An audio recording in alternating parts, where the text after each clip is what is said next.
ગણેશ ચતુર્થી, ગણેશ કથા, ગણેશ એક ગાથા અનેક. શ્રી ગણેશ સૌ પ્રથમ પૂજાય છે, બુદ્ધિમાન છે, તે વિઘ્નહર્તા છે અને માટે જ મંગલકારી પણ છે. પ્રતિસ્પર્ધાના આ યુગમાં ગણેશજીના કથાઓમાંથી યુવાનોએ શીખવા જેવું છે. ભાદરવા મહિનાની શુક્લ પક્ષની ચોથના દિવસે ગણેશ ચતુર્થી કહેવામાં આવે છે. આજથી ગણેશોત્સવનો શરૂ થઈ ગયો છે. યુવાનો ગણેશોત્સવની ઉજવણીમાં ડૂબી ગયા છે.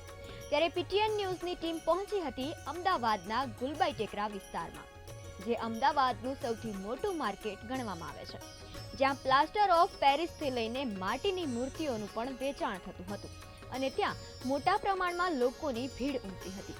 લોકો પણ ગણપતિની મૂર્તિ ખરીદવા માટે આતુર હતા.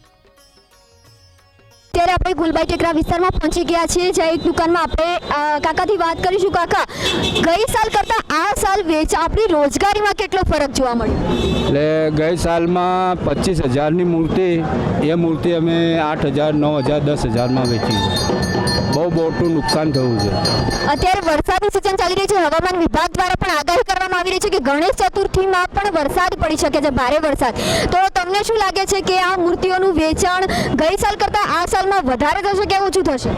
ઓછું છે, બહુ ઓછું. અત્યારે જે આ ભાઈને મૂર્તિ આપીને એ મૂર્તિ વધારતો નહીં, પણ 15-16,000ની મૂર્તિ ખરા. અત્યારે અમે 12,500માં આપી છે.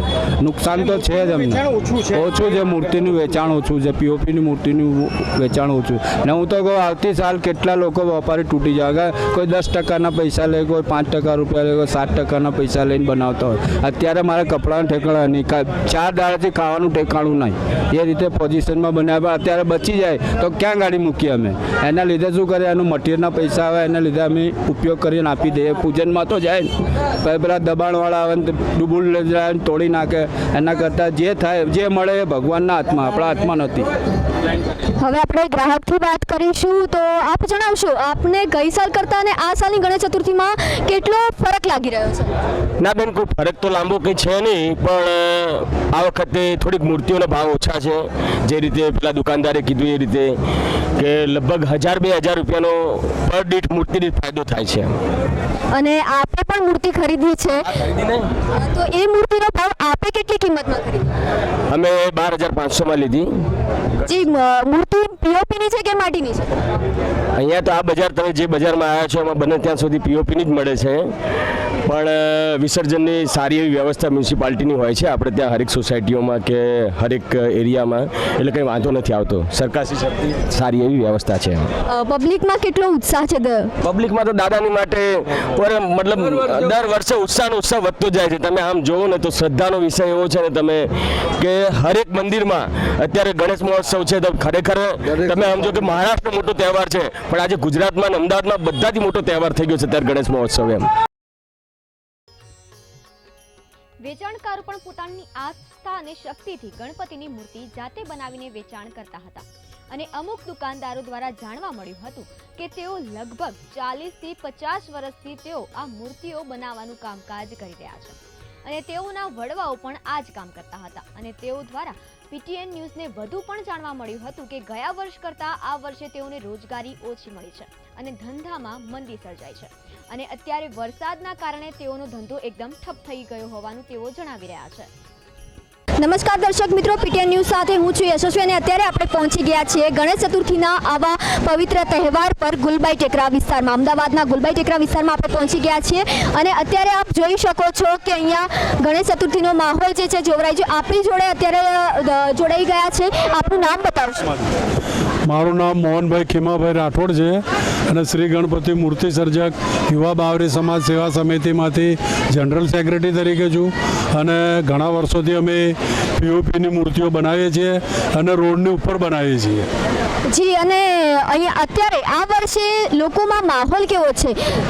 આ વર્ષે વરસાદના હિસાબથી થોડો કમ વેચાણ છે અને મોટી મૂર્તિ ઓછી બની છે, કારણ કે વરસાદ બહુ જ હતો એટલે અમે લોકો મોટી મૂર્તિ બનાવી શક્યા નહીં.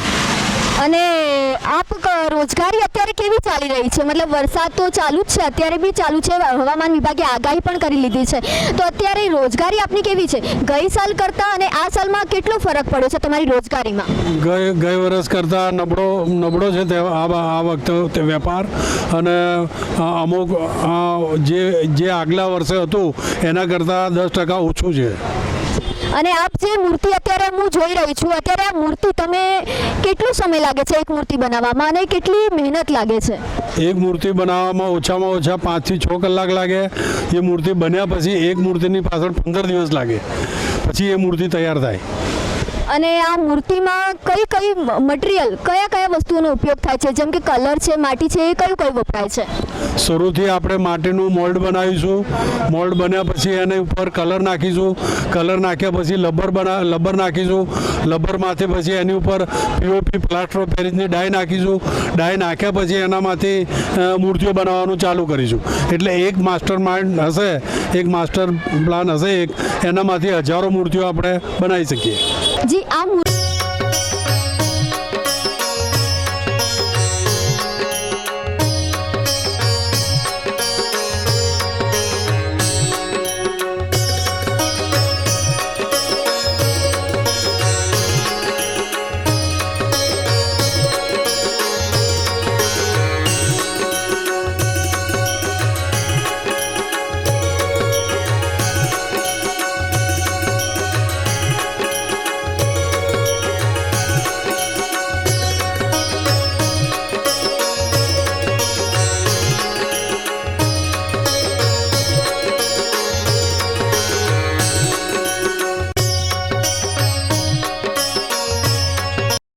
પહોંચી ગયા છે અમદાવાદના સૌથી મોટા એવા ગુલબાઈ ટેકરા વિસ્તારમાં, જ્યાં ગણપતિની સૌથી મોટી મૂર્તિઓ બને છે.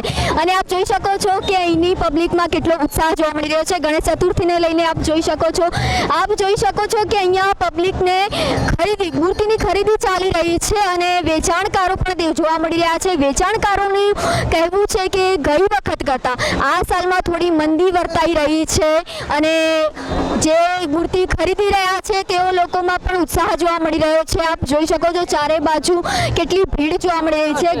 ગણેશ ચતુર્થીને લઈને કેટલો ઉત્સાહ જોવા મળી રહ્યો છે લોકોની વચ્ચે.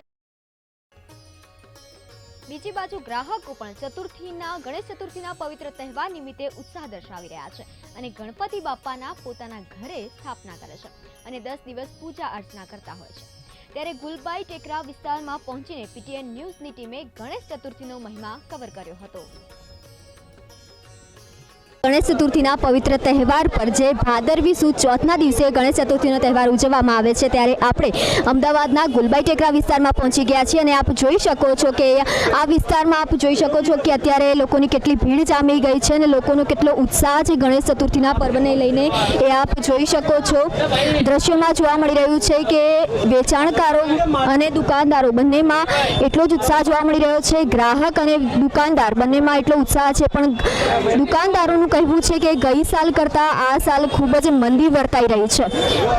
દુકાનદારો કહી રહ્યા છે કે ગઈ સાલ કરતાં આ સાલ મંદી વર્તાઈ રહી છે અને પીઓપી અને માટીની મૂર્તિ બનાવવામાં આવી રહી છે અને બે ભાગ પડી ગયા છે.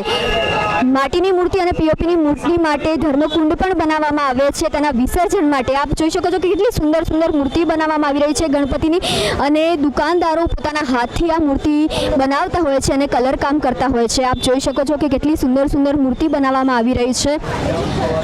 અમદાવાદના ગુલબાઈ ટેકરા વિસ્તારમાં આપણે જ્યાં આ જે વિસ્તાર છે તે અમદાવાદનો સૌથી મોટો વિસ્તાર કહેવામાં આવે છે. અમદાવાદનો જે સૌથી મોટો વિસ્તાર છે અને અહીંયા ગણપતિની સૌથી મોટી મૂર્તિઓ નું વેચાણ થતું હોય છે તેવું લોકો મુખે સાંભળવા પણ મળ્યું છે. અને આપ પણ જોઈ શકીએ છીએ કે ગણપતિનું સૌથી મોટું માર્કેટ કહી શકાય છે ગુલબાઈ ટેકરા, જે અહીંયા આપ જોઈ શકો છો કે લોકોમાં પણ ઉત્સાહ છે અને એટલી જ હદે ભીડ પણ જોવા મળી રહી છે. તો આજે અમદાવાદનો ગુલબાઈ ટેકરા વિસ્તાર જે છે આપણે ત્યાં પહોંચ્યા છીએ, જે અમદાવાદનું સૌથી મોટું માર્કેટ કહી શકાય છે કે ગણપતિની સૌથી મોટું માર્કેટ, ગણપતિ મૂર્તિના વેચાણ માટેનું સૌથી મોટું માર્કેટ અહીં કહી શકાય છે. અને આપ જોઈ શકો છો કે ચો તરફ ભીડ ઉમટી રહી છે. આજના ગણેશ ચતુર્થીના પર્વ પર આપ જોઈ શકો છો કે લોકોની કેટલી ભીડ ઉમટી રહી છે ગણપતિની મૂર્તિ ખરીદવા માટે, અને ગણપતિની મૂર્તિઓ પણ સુંદર રીતે વેચાણ થઈ રહ્યું છે. અને આ અમદાવાદનું ગુલબાઈ ટેકરા એ ગણપતિની મૂર્તિ માટે માટે સૌથી મોટું માર્કેટ કહી શકાય છે. અહીંયા ગણપતિની મૂર્તિ સૌથી મોટાથી લઈને નાનાથી લઈને દરેક પ્રકારની મૂર્તિ અહીંયા વેચાણ થઈ રહ્યું છે. કેમેરામેન આર્યન લુહાણા સાથે હું યશસ્વી, PTN ન્યૂઝ, અમદાવાદ. આવા ધાર્મિક કાર્યક્રમો સાથે ફરી મળીશું. નમસ્કાર.